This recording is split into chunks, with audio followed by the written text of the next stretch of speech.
ఈశాన్య రాష్ట్రాల్లో అసలు క్రైస్తవ జనాభా ఎక్కడి నుంచి వచ్చారు? ఈ అంశానికి సంబంధించి హిందుత్వవాదులు రైట్ చేస్తున్న పేరు ఏంటంటే, యేసు పేరుతో కాకుండా లుంగ్కిట్సుంగ్బా పేరుతో నాగాలాండ్లో 85% క్రైస్తవ జనాభా వెనక అసలు నిజం ఏంటంటే, దేవుడు అయినటువంటి లుంగ్కిట్సుంగ్బా అని మనందరినీ సృష్టించాడు అనేటటువంటిది అప్పుడు నాగాలాండ్లో క్రైస్తవ మిషనరీలు మొదటిసారి మత మార్పిడులు చేపట్టినప్పుడు కనీసం యేసుక్రీస్తు పేరు కూడా ప్రస్తావించలేదట. ఇది ఉత్తిష్ట వార్త వాళ్ళు ప్రొజెక్ట్ చేసి ఆ మత మార్పిళ్ళని నాగా ప్రజల అత్యున్నత దేవమైనటువంటి లుంగ్కిట్సుంగ్బుగా పేరుతోనే జరిగినట. చర్చ్ అంటే యేసు దేవాలయం అని అర్థం వచ్చేలా చెప్పారట. అలాగే పాస్టర్ని పాపాజీ అని పిలిచేవాళ్ళట. చివరికి జింగిల్ బెల్స్ పాట కూడా యేసుది బల్లే బల్లే అన్నట్టుగా మారిపోయింది. సరిగ్గా 153 ఏళ్ల క్రితం 1872లో నాగాలాండ్లో ఏం జరిగిందో ఇప్పుడు పంజాబ్లో కూడా అదే జరుగుతుంది. ఇప్పుడు నేడు మిషనరీలు పంజాబీ సంస్కృతిలో కలిసిపోయి ఆ సమాజంలోకి ఎలా ప్రవేశిస్తున్నాయో, నాగాలాండ్లో జరిగిన తొలి మత మార్పులు కూడా అదే పద్ధతిని అనుసరించినాయి. అక్కడ స్థానిక నమ్మకాలను సంప్రదాయాలను చాలా జాగ్రత్తగా కొనసాగేలా చూశారు. గణాంకాలను ఒకసారి చూస్తే మొదటి నాగా మత మార్పిడి జరిగిన 1.5 శతాబ్దం తర్వాత 2011 జనాభా గణన ప్రకారం నాగాలాండ్ జనాభాలో 88% మంది క్రైస్తవులే. 140 ఏళ్ల కంటే తక్కువ కాలంలోనే కేవలం ఒక్క క్రైస్తవుడితో మొదలైన సంఖ్య ఇప్పుడు 17,39,651 మందికి చేరుకుంది. ఒకవేళ పంజాబ్ కూడా మేరా యేసు యేసు మీమ్స్ వరదలో కొట్టుకుపోయి 88% క్రైస్తవ జనాభా కలిగిన ప్రాంతంగా మారకూడదంటే మనం నాగాలాండ్ కథను అర్థం చేసుకోవడం చాలా అవసరం. 10 నవంబర్ 1872 నాగాలాండ్లో మొదటి 9 మందికి మత మార్పిడి జరిగింది. 1872 November 10 American missionary Edward Winter Clark ఒక స్థానిక చెరువులో వారికి బాప్టిజం ఇచ్చారు. ఆ సమయంలో అతని దగ్గర బైబిల్ లేదు, అలాగే యేసు పేరును కూడా ప్రస్తావించలేదు. చివరికి ప్రార్థన గీతం కూడా నాగాదేవుడు అయినటువంటి లుంగ్కిట్సుంగ్బా పేరుతోనే పాడారు. అది చాలా పకడ్బందీగా అమలు చేసిన వ్యూహం. కొత్తగా మతం మారిన వాళ్ళు తాము సమాజం నుండి వేరుపడ్డామని లేదా తమ ఆచారాలకు దూరం అయ్యామని ఏమాత్రం భావించకుండా ఉండాలనే ఉద్దేశంతో ఇలా చేశారు.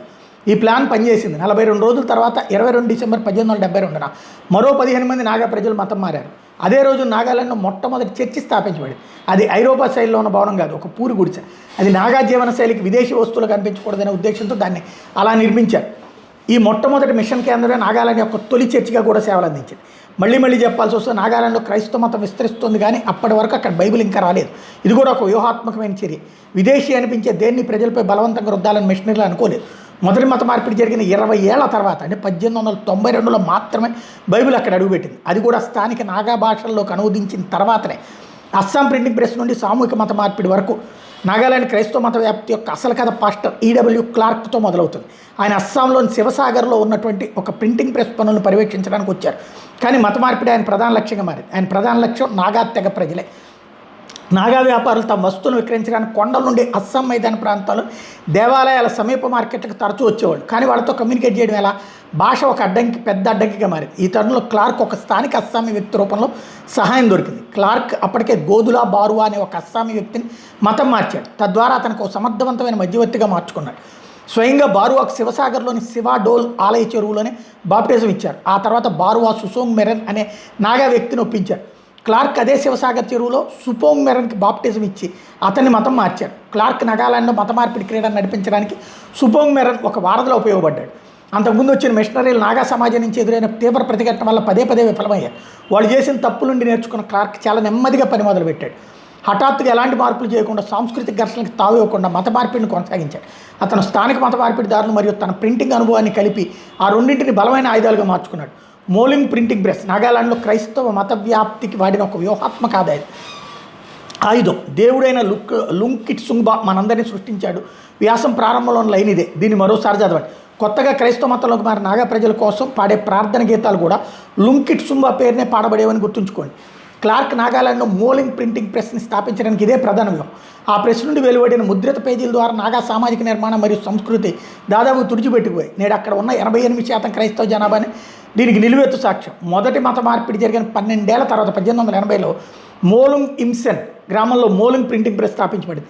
అప్పటి వరకు అంతా లుంగ్కిట్సుంగ్బా పేరుతోనే కొనసాగింది. ప్రార్థనలు, కీర్తనలు, చివరికి మత మార్పిడి ప్రక్రియ కూడా ఆయన పేరుతో జరిగింది. ఆశ్చర్యకరమైన విషయం ఏంటంటే, ఈ ప్రెస్ నుండి వచ్చిన మొదటి ప్రచురణ బైబిల్ కాదు. 1884లోనే యేసు బోధనలు స్థానిక అవో భాషలోకి అనువదించారు. 4 సంవత్సరాల తర్వాత అవి లోదా మరియు అంగామీ భాషలోకి వచ్చాయి. బైబిల్ మాత్రం 1892లో మాత్రం వచ్చింది.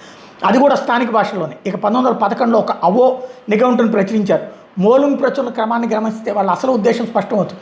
ఇది ఎన్నడూ నాగా ప్రజల అభివృద్ధి కోసం ఉద్దేశించి కాదు, కొత్తగా మతం మారిన వాళ్ళకి క్రమంగా వాళ్ళ సంప్రదాయాల నుండి వేరు చేయడం మరియు నెమ్మదిగా వాళ్ళని క్రైస్తవ మతంలోకి విలీనం చేయడమే దీని అసలు లక్ష్యం. ఒకవేళ అభివృద్ధి లక్ష్యం అయితే నీతి ఆయోగ్ డేటా చూపుతున్నట్టుగా 88% క్రైస్తవ జనాభా ఉన్న రాష్ట్రం నిరుద్యోగం, జీడిపి మరియు తలసరి ఆదాయంలో దేశంలోని అట్టడుగు స్థానాల్లో ఉండేది కాదు. మరో విస్తుపోయే నిజం ఏంటంటే 20 ఏళ్ల పాటు లుంకిట్ సుంగా పేరుతో మత మార్పులు చేసిన తర్వాత కూడా జీసస్ క్రైస్ట్ అనే పదాన్ని వాళ్ళు పరిచయం చేయలేదు. నాగా ప్రజలు సాంస్కృతికంగా కృష్ణుడు మరియు విష్ణువు వంటి పేర్లకు దగ్గరగా ఉండేవారు. కాబట్టి చివరికి ఒక కొత్త దైవనామం అవసరమైనప్పుడు వరకు జీసస్ క్రైస్ట్ అని కాకుండా ఈసు క్రిస్తా అనే పదాన్ని సృష్టించారు. ఆసియాలోనే అతిపెద్ద చర్చి ఎక్కడుందో మీకు తెలుసా? ముంబైలోనా లేదా మనీలోనా, హాంకాంగ్, కేరళ లేదా బ్యాంకాక్లోని? ఇవన్నీ తప్పు సమాధానం.